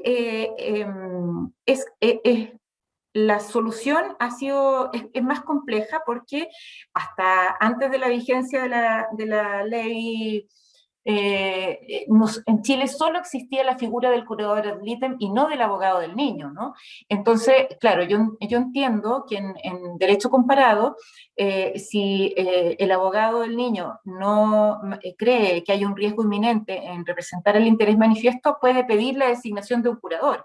Pero como acá solo existe la figura del curador, en el fondo no tenemos esa posibilidad, tendríamos que pedir como un cambio de curador eventualmente, ¿no? Pero a mí eso me parece, en el actual escenario, me parece que puede ser incluso más riesgoso y más complicado, ¿no? La regla que nosotros nos hemos dado es que, bueno, en primer lugar lo conversamos y lo abordamos con el niño, niña o adolescente al que representamos, haciéndole ver cuál es nuestra mirada, nuestra posición y los riesgos que vemos que implica. Y luego explicitamos frente al tribunal, siempre explicitamos el interés manifiesto, aunque hacemos la salvedad de que, en nuestra opinión, ese interés manifiesto tiene un riesgo asociado grave e inminente, ¿no? Para que el tribunal lo sepa, pero siempre damos a conocer ese interés manifiesto. Yo entiendo que no es una solución como perfecta o no es la mejor, pero es la que nosotros nos dimos en este contexto. Y gracias por la pregunta para poder aclarar el punto. Don Reinaldo, debo solicitar que abra su micrófono y pueda formular su pregunta. Gracias, Matías. Paula, Francisco, un gusto. Bueno, agradecerle más que nada la instrucción en principio. Y me salta una duda en el siguiente contexto. La norma del artículo 50 en orden al desarrollo de las garantías, el tema es su interpretación. ¿Por qué? Porque siendo derecho procesal, ¿cierto? Deberíamos entender que digamos, solamente tendríamos permitido lo que indica, pero yo creo que la interpretación razonable de esta sería entenderla por la vía de la Convención de Derechos del Niño, es decir, mediante la mayor expansión que pueda tener las garantías en cuestión. Y en este contexto, si el juez podría, por ejemplo, supongamos dentro de la designación del curador o del abogado del niño, ¿cierto? Exigirle desde las primeras, digamos, diligencias, desde que lo designa, digamos, en el momento que tiene conocimiento de la causa en que está interviniendo un menor, designarle un plan de desarrollo, digamos, de lo que significa el asesoramiento. ¿En qué contexto? En decirle, mire, ¿sabe qué? Le doy un plazo, lo designo a usted, le doy un plazo para que en un determinado momento me presente un plan en tal contexto. ¿Se fija? Y que en este contexto el profesional le indique, ¿cierto?, cómo lo va a hacer, en qué tiempo lo va a hacer, y esencialmente, si el juez puede exigirle, ¿correcto?, el hecho de que como requisito esencial de este plan de desarrollo, ¿cierto?, es el encontrarse o tener esta entrevista con el niño previo al juicio, porque la realidad tenemos nosotros que el curador ad litem recién viene a intervenir a veces con digamos, cuando el juez designa unas oficinas, por ejemplo, digamos, para ocultar si hay vulneración del niño, etc. Entonces, en ese contexto es si el juez yo creo que debería poder desarrollar o imponer este plan en cierto modo y fiscalizarlo previo a la audiencia de juicio. Y lo otro, que como es la persona más enterada, entenderíamos nosotros al llegar a la audiencia de juicio, que se le permita entrar a la entrevista del niño, porque entenderíamos que ya habría formado un ámbito de confianza con el menor. Eso es mi pregunta esencial. Entonces se entendió, en principio, es el desarrollo, ¿cierto?, la interpretación de la norma, y si eventualmente fuera el desarrollo de esta norma, podría eventualmente intervenir del modo que he indicado. Muchas gracias. Gracias, Reinaldo. Francisco. Sí, muchas gracias. Yo coincido en que hay una posibilidad esta que plantea Reinaldo. En mi experiencia, jugada Familia Puente Alto, en alguna oportunidad es la forma en que trabajaba con nosotros, en los casos que no tenía claro que íbamos a poder hacerlo, o jueces que no nos conocían, nos pedían que informásemos acerca si habíamos logrado reunirnos con el chico antes de la audiencia preparatoria, ¿no? Pero yo diría que ese es un control ex post. Yo pienso en los controles ex ante que con la información que existe hoy día en el país, porque esta cuestión la tenemos clara en todo el país, el estudio que acabamos de hacer para la asesoría de niñez desde CIDENI nos permitió preguntarle a todas las cortes del país quiénes ejercen curaduría del país. Entonces, en el capítulo 5 del informe de 2021 de la asesoría de niñez viene justamente el listado de todas las instituciones que hacen defensoría en todo el país. Hoy día es muy claro que el programa Mi Abogado, el equipo de la Diego Portales, INFAJU, la clínica jurídica de la Católica Temuco, por ejemplo, son 4 instituciones que tienen estándares de actuación dentro de los cuales está lo que estamos hablando. Y eso es conocido por la judicatura, le hemos entregado en un momento los documentos, qué sé yo, y es sabido que otras instituciones no lo tienen. Entonces, yo más bien diría que es más fácil hacerlo. O sea, usted sabe cuando está llevando a ciertas instituciones, sabe que no lo van a hacer, porque no han construido estándares, no hay ninguna declaración institucional que lo hagan de esa manera. Por lo tanto, el control ex post a mí me parece que un poco, siendo posible en algunos casos, es un poco engorroso porque ya sabemos lo que va a ocurrir. Entonces, por eso creo yo que hay que ser muy claro en la designación, y ahí hay un rol de la judicatura de anticipar los conflictos, justamente, ¿no? Hay también algunos problemas que tiene que asumir, y eso en este periodo de tiempo, la Corporación de Sentencia Judicial respecto a las curadurías que está asumiendo desde el 1 de octubre del año pasado, que eran de los PRJ y de Sename, ¿no?, que han recibido recursos adicionales para esta cuestión, porque ellos formalmente no están cubiertos por el estándar declarado para el programa de Mi Abogado, en el cual además Paula fue una de las autoras del estudio en que lo construyeron, ¿no? Y por lo tanto, yo no tengo claro que si formalmente las 4 corporaciones han hecho alguna declaración diciendo, bueno, nosotros vamos a sujetar estas curadurías también a estos estándares. Porque claro, el programa de Mi Abogado, aparte de los estándares, tiene carga de trabajo, ¿no? Tiene una serie de otras cuestiones que posibilitan el cumplimiento de esos estándares respectivos. Eso no ocurre con los otros colegas de la corporación, que tienen unas cargas de trabajo mucho más abrumadoras, y por lo tanto que hacen difícil que puedan cumplir esos estándares tal cual los tiene Mi Abogado. Ahí yo creo que hay un tema que las 4 corporaciones tienen que dar respuesta. El Ministerio tendrá que asumir la nueva autoridad del Ministerio lineamientos que permitan unificar, porque si no, imagínate la barbaridad que vamos a tener, ¿no? Tenemos un estándar en penal juvenil, unos defensores penales juveniles súper sofisticados, peleadores, que llegan hasta la Suprema, ¿no? Después tenemos el programa de abogados y esta otra dispositivo que somos pequeñitos, ¿no? Y después están los otros colegas que tienen un espaldaño más abajo. Y después están los otros colegas, los curadores tradicionales que nunca ven a los niños. Entonces, eso por supuesto es una vulneración muy fuerte de igualdad ante la ley, ¿no? O sea, eso no puede ser, ¿no? Tenemos que uniformar hacia arriba los criterios, y a mí me parece que la judicatura tiene que hacerse cargo. Han habido mesas de trabajo, incluso el año pasado hubo una mesa de trabajo coordinada por el ministro Carroza, que fue la que levantó la información de los casos que estaban sin curador, y que obligó entonces al Ejecutivo de la época a dotar de más recursos, pero entiendo que esos recursos ya incluso me parece que son insuficientes para la realidad de hoy. Entonces ahí tenemos problemas de política pública que hagan operativo esa exigencia, pero la judicatura me parece a mí que cuenta con información en todo el país acerca de quiénes son los curadores y cuáles son los que tienen estándar y cuáles son los que no tienen estándar. Paula, ¿quieres complementar con algo? No, yo comparto plenamente, solo también me parece que sería importante que potenciáramos la información que reciban los propios niños, ¿no? Respecto de los estándares, o sea, ¿qué es lo que se espera?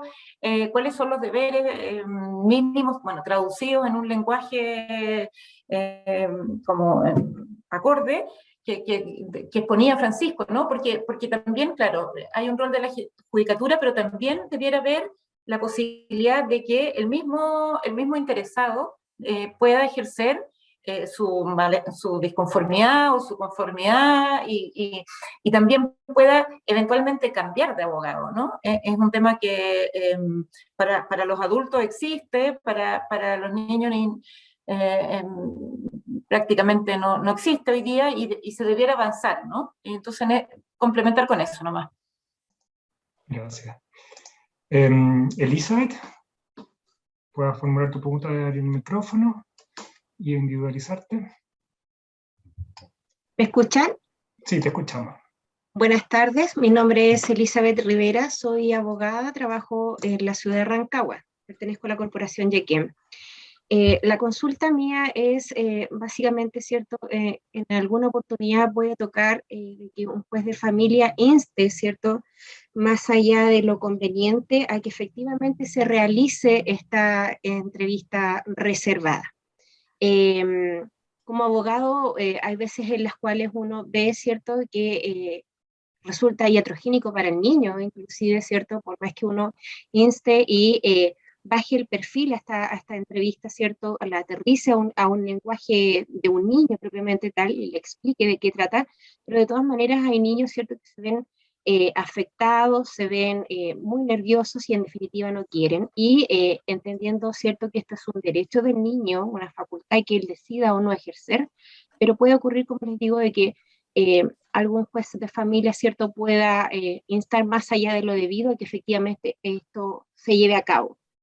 ¿Cuál es la herramienta dentro de la expertise, Francisco y Paula, ¿cierto?, que ustedes podrían aplicar en este sentido para oponerse efectivamente a que se realice esta entrevista videograbada cuando uno pueda observar de que en definitiva no es conveniente para el niño? Gracias, Elizabeth. ¿Francisco o Paula? Paula primero. Siempre hablo yo primero, ¿no? No, yo creo que, o sea, que como abogados del niño, por supuesto que tenemos todo el derecho a ejercerlo para dejar sentado que efectivamente es un derecho y no un deber, ¿no?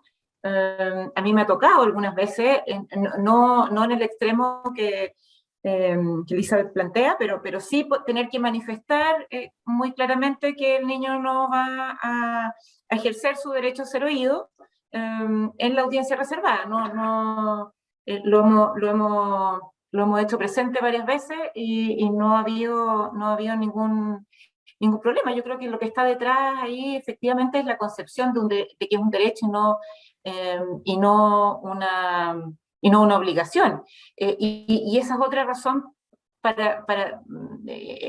como para reafirmar esta necesidad también del curador o el abogado del niño, ¿no? Porque claro, probablemente el niño negarse solo puede ser algo fuerte y como difícil de hacer, pero su abogado tiene que hacerlo valer, y si quiere renunciar a ese derecho no debiera haber problema, ¿no? La verdad no me ha tocado un caso así como extremo. Francisco, ¿te ha tocado algo? Algo similar, pero yo creo que procesalmente hay que distinguir dos situaciones. Una en materia profesional en la que tengamos niños en cuidado alternativo, en privado de libertad, en internación, ¿no? La internación me parece a mí que constituye privación de libertad por los estándares internacionales, en concreto bajo la regla 11b de la regla de Naciones Unidas para la protección de menores privados de libertad. Esto ha sido cogido por la Suprema, justamente en dos casos en que nosotros constituimos una figura curiosa cuando partió nuestro piloto, como queríamos litigar y no queríamos depender de la curaduría. Lo que inventamos fue que el abogado, el director de residencia, en virtud de las facultades de cuidado personal, nos nombraba abogado del niño, con una cláusula por la cual nosotros no recibíamos instrucciones de él, sino que velábamos por interés superior del niño. Esa fue la forma en que partimos. justamente para evitar no ir a pedirle al juez que nos nombrase, porque si no, por supuesto, no, los jueces no nos iban a nombrar, se sabía que nosotros les podíamos apelar. Esa era la figura de 2017-2018, ¿no? En esa figura tuvimos una serie de recursos de amparo porque alguna judicatura de familia en ese minuto, pues esto cambió posteriormente, se negó a reconocer esa figura y nos negó lugar. Incluso alguna judicatura nos acusó de querer invisibilizar al niño. Presentamos recursos de amparo y en principio fueron declarados inadmisibles, como suele ocurrir en la Corte de Apelación de Santiago por cuestiones formales, y la Suprema acogió el reclamo, la apelación por admisibilidad y ordenó a la Corte a resolver el fondo del asunto, ¿no? Y en el fondo del asunto, después, la Corte Suprema tomó un camino, a mí me parece insatisfactorio y meramente formal. Yo creo que en esto la Suprema ha carecido de una lectura acorde al artículo 12, porque dejó entregado al juez de familia de primera instancia que evaluase si el curador nombrado cumplía las funciones que él debía cumplir con ese nivel de vaguedad, y que si no las cumplía, efectivamente no nombrasen a nosotros. Pero con ese nivel de vaguedad, por supuesto, ya que nosotros quedamos fuera de la causa, no teníamos cómo reclamar, porque sabíamos que el otro colega no iba a entrevistar al niño, no iba a hacer nada de lo que decíamos, y por lo tanto ni siquiera teníamos forma de reclamarlo porque estábamos fuera de la causa, ¿no? El amparo, entonces, me parece que es una de las vías en el caso de lo que esté en privado de libertad. En aquello que no está en privado de libertad, me parece a mí que lo único que nos queda es un recurso de queja en ese sentido, ¿no? Eso me parece los mecanismos procesales. También yo apostaría a lo que también planteó Paula y que dice la observación general del comité con mucha claridad, y que antes lo decía también Jaime Couso en 2006 en un artículo, el carácter procesual del derecho a ser oído, ¿no? Y yo creo que hay que terminar con esta idea o complejizar la idea, y en eso yo estoy de acuerdo con el profesor Carreta, en algunas otras cosas no, pero en eso sí, de que esto de la sala GES y la entrevista confidencial ha terminado siendo como lo que algunos llamamos el momento único, o sea, escuchar al niño ese momento, y eso no es correcto, ¿no? La escucha del niño, el ejercicio de ese derecho debe tener un carácter procesual. Significa que hay que prepararlo, hay que generar las condiciones, hay que entregar información, hay que elegir, todo tiene que ser parte de una cierta planificación, y una vez escuchado, eso puede repetirse, no hay ningún problema. Yo no veo esa cosa de que ya escuché al niño, como que dice el ticket del checklist, y ya quedé liberado de esta cuestión, ¿no? Y es más, como dice Paula, muchas veces alguna judicatura dice, voy a hacerlo al final del juicio, como ya, en una de esas no tengo que hacerlo porque las partes llegaron a un acuerdo antes. Entonces, esto es una cuestión que hay que incorporar la óptica, el enfoque de dicho significa que hay que ir llenando, tiñendo todo el proceso del ejercicio de este derecho, que se hace entonces mucho más permanente, que puede ser una vez o 20 veces, no hay una. Entonces, con eso me parece a mí, la cuestión de la entrevista en sala GES, la entrevista confidencial, pierde ese lugar hoy día que me parece aquí que es un poco incómodo, y que además va a tener que ser regulado, creo yo, esa es mi posición, en las reformas legales que la ley de garantía se compromete a hacer. Esta es una ley que es muy curiosa, ¿no? Dice, es como el chiste, vengo a decirles que no puedo venir, ¿no? La ley de garantía dice al final, mire, el legislador tiene que reformar la ley de hecho de la familia en no sé cuántos meses más, pero no lo vamos a hacer ahora, pero tiene que hacerlo después, ¿no? Entonces, esa reforma, dentro de esa reforma, yo creo que debe incorporar justamente la regulación de la entrevista confidencial de un modo equivalente, para hacer el enlace con la academia, al modelo de la ley de entrevista de grabada que van a exponer los colegas, los magistrados Rosati y Turra, ¿no? ¿Por qué? Porque además creo, aquí nuevamente enlazo con la academia, que si queda metido la normativa legal, vamos a poder generar el deber de capacitación, ¿no? Yo sé que la academia ha recibido muchas peticiones de judicatura de familia de tener capacitaciones de la calidad que hubo en la entrevista grabada, ¿no? Yo creo que muchos jueces de familia han visto con mucha envidia, ¿no?, la forma en que Nora y Carlos capacitan por todo el país, con ejemplos, con equipos pequeñitos, haciendo mucha simulación, roleplay, ¿no? Bueno, así se capacita uno para efectivamente entrevistar niños, ¿no? Acá lo que tenemos es como todo muy intuitivo, ¿no? Como, mira, algunas declaraciones, PowerPoint. Entonces, si esto queda en la ley y queda un deber de capacitación, yo creo que podemos enriquecer la formación de los operadores del sistema de justicia y familia, de modo tal, semejante a como se hizo en el sistema penal, con metodología mucho más participativa, y con eso también atenuamos este peso que yo creo que es demasiado exorbitante que recae sobre este momento único que es la entrevista confidencial. Gracias, Francisco. Bueno, quiero hoy día ya cerrar lo que ha sido la actividad del día de hoy, agradecerle a Paula y a Francisco por su excelente participación, dejarlos cordialmente invitados para continuar conversando sobre estos temas de infancia para el lunes 25 de abril y miércoles 27 de abril, pero quiero darle las palabras de cierre tanto a Francisco y a Paula de lo que ha sido la actividad del día de hoy. Francisco. Bueno, agradecer a la academia, agradecerle a la disposición de todos los actores involucrados. Yo creo que aquí tenemos algunos desafíos de observación y monitoreo de las leyes que están en curso, pero además también de hacer propuestas de reformas legales en el corto plazo, que son los desafíos de mejorar el sistema. Eso, muchas gracias. Gracias, Francisco. Paula. Sí, también, no, muchas gracias. Creo que como los cambios son complejos y tienen una parte normativa, pero tienen otra parte mucho más compleja, que es cambiar la cultura y ir como recogiendo y cambiando prácticas. Creo que es especialmente valioso estos espacios donde además nos encontramos distintos intervinientes y es posible hacer un diálogo. Así que para mí siempre es muy enriquecedor y permite como revisar prácticas. Así es que muy agradecida y ha sido muy interesante. Muchas gracias. No, gracias a ambos y muchas gracias a todos los que nos acompañaron en el día de hoy. Muy buenas tardes a todos y a todas.